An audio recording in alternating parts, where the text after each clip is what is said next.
அன்பார்ந்தவர்களே, ஒருவர் மற்றவரிடம் அன்பு செலுத்துவோமாக. ஏனெனில் அன்பு கடவுளிடமிருந்து வருகிறது.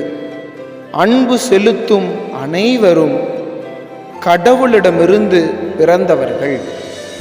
அவர்கள் கடவுளை அறிந்துள்ளார்கள்.